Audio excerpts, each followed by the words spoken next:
আসসালামু আলাইকুম। বার্তা নির্যাসে সবাইকে স্বাগতম। বিএনপি ও জামাতের তিক্ততা বা কথার যুদ্ধ তীব্র হচ্ছে কেন? সাধারণ মানুষ বিষয়টি নিয়ে শঙ্কিত। রাজনৈতিক দলগুলো সাধারণ মানুষকে নতুন বাংলাদেশের স্বপ্ন দেখাচ্ছে।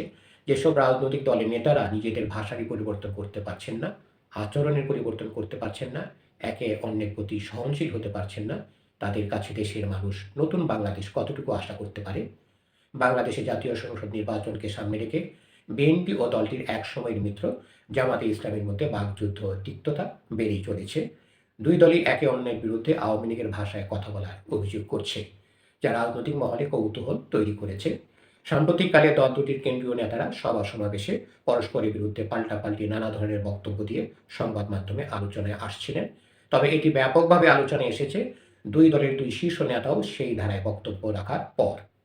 দর্শক, আরও সংবাদ পেতে আমাদের বার্তা নিউজ চ্যানেলটি সাবস্ক্রাইব করে আমাদের সাথেই থাকুন।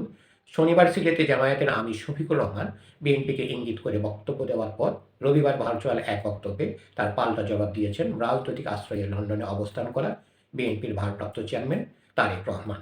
এদিকে বিএনপি ও জামায়াতের নেতারা পরস্পরকে সমালোচনা করে দেওয়া বক্তব্যের ঢেউ ছড়িয়ে পড়েছে উভয় দলের কর্মী ও সমর্থকদের মাঝেও।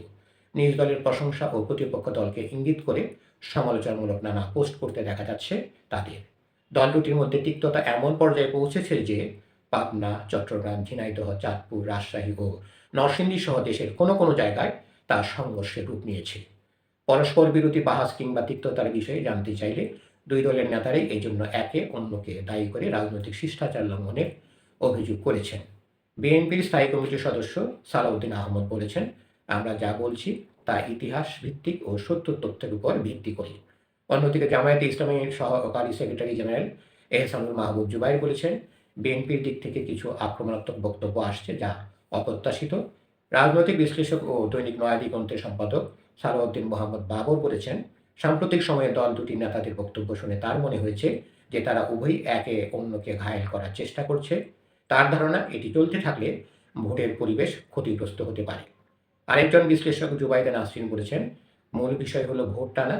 এক্ষেত্রে বিএনপি মুক্তিযুদ্ধ ইস্যু আর জামায়াত দুর্নীতি ও চাঁদাবাজির ইস্যু সামনে নিয়ে এসেছে। ধন্যবাদ সবাইকে এতক্ষণ ধরে আমাদের পাশে থাকার জন্য। আরও সংবাদ পেতে আমাদের বার্তা নিউজ চ্যানেলটি সাবস্ক্রাইব করে আমাদের সাথেই থাকুন।